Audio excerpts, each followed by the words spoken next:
All praise be to Allah, the cherisher and sustainer of the worlds, and peace and blessings of Allah be on His last Prophet Muhammad sallallahu alaihi wasallam. The last video that I saw of David Wood was scrubbing Muhammad semen stain into bracket David Wood.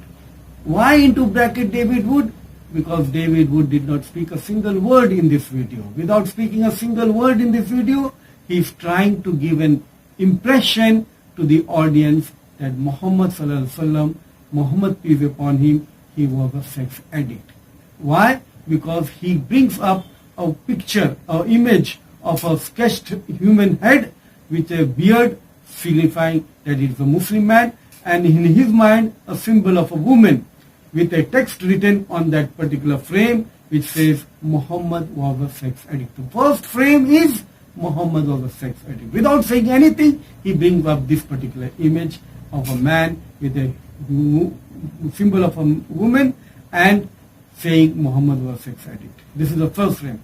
Second frame comes with the two person in a video, two person, black one and a white person speaking to each other without any sound. Without any sound, two persons are speaking to each other. What they are speaking, we don't know. Third frame, again, the same image, Muhammad was a sex addict with a man sketch head and symbol of a woman. Fourth frame, again, black person and a white person having a conversation without a word to be heard, without any sound, no sound. The fifth time he comes up with a hadith of Aisha radhiyallahu ta'ala anha from Sahih Bukhari, hadith number 232, narrated Aisha radhiyallahu ta'ala anha, I used to wash the semen off the clothes of the Prophet sallallahu alaihi wasallam. He brings up this hadith saying that semen are washed off. Aisha radhiyallahu ta'ala anha, she washed the semen. Now, just because she washed the semen, you bring up this caption saying Muhammad was a sex addict. This is a ridiculous point for me.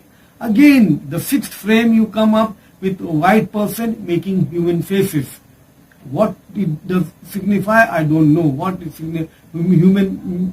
this white person making faces, what it signifies, we don't know. Seventh time again you bring up a hadith.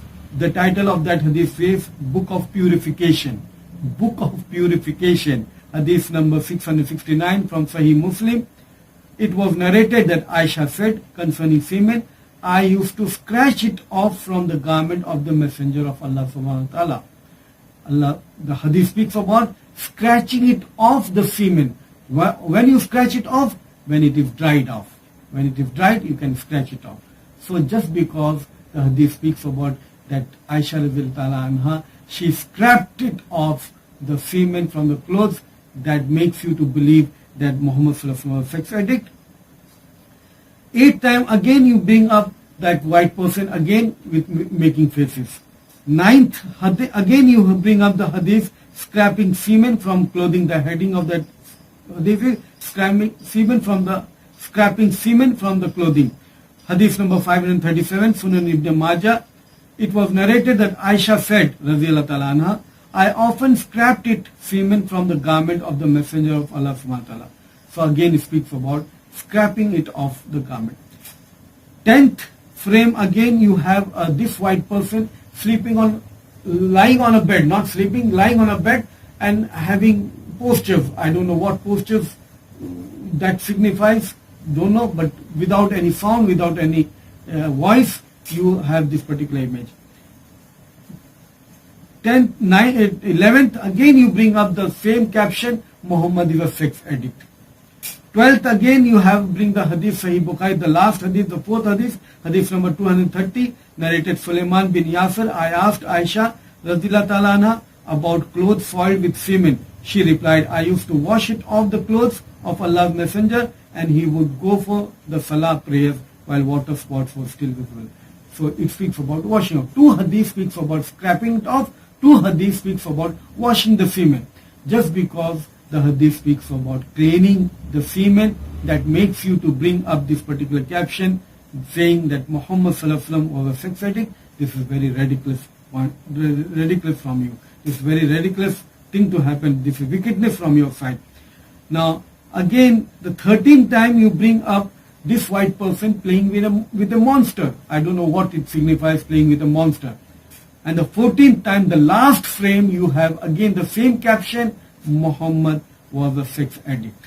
I don't know how you come to this conclusion, because there is a hadith speaking about scraping it off or washing the semen that makes you to believe that Muhammad was sex addict. How you come to this conclusion? How you come to this conclusion, I don't understand. I don't know any home in this world.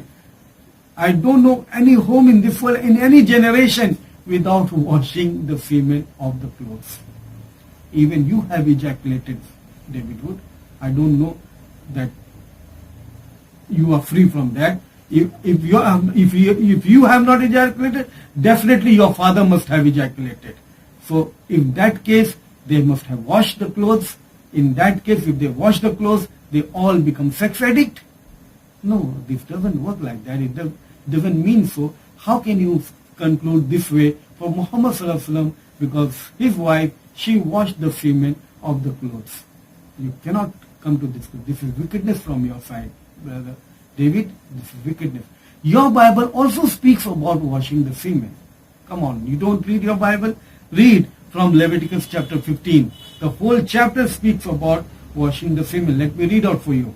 Leviticus chapter 15 says, "And the Lord spake unto Moses and to Aaron, saying, Speak unto the children of Israel, and say unto them, When any man hath a running issue out of his flesh, because of his issue he is unclean."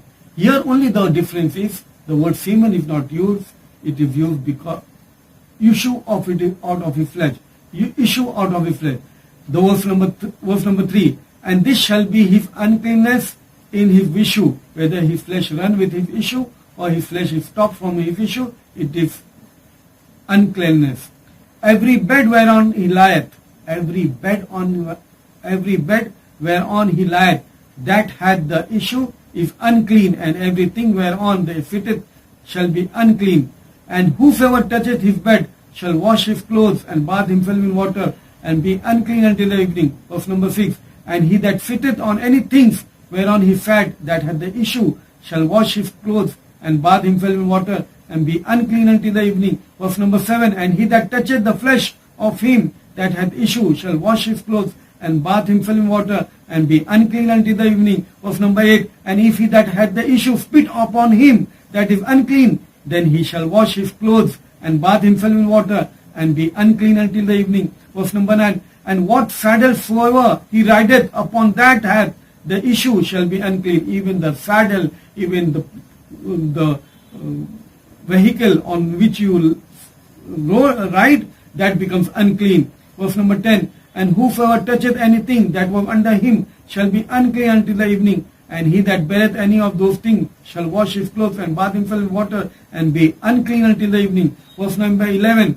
"And whomsoever he toucheth that hath the issue, and hath not rinsed his hands in water, he shall wash his clothes and bathe himself in water, and be unclean until the evening. And the vessel of earth that he toucheth, which hath the issue, shall be broken." Now, you have to break that vessel. "And the vessel of the earth that he toucheth, which hath the issue, shall be broken, and every vessel of wood shall be rinsed in water. And when he had that issue, when he that had an issue, if he cleansed of his issue, then he shall number to himself 7 days after him." The whole chapter from verse number 1 to verse number 33 speaks about washing the semen, speaks about washing the clothes.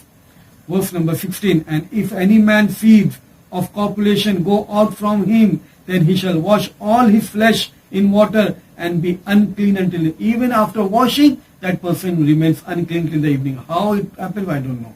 Verse number 17. "And every garment and every skin whereon his seed of copulation shall be washed with water, and be unclean in the evening." So the whole chapter speaks about washing the semen. Now, if this particular chapter speaks about washing the semen, that will also make every individual of the world a sex addict. Every home washes semen. So every home, every individual of the world will become sex addict. So if this is true, then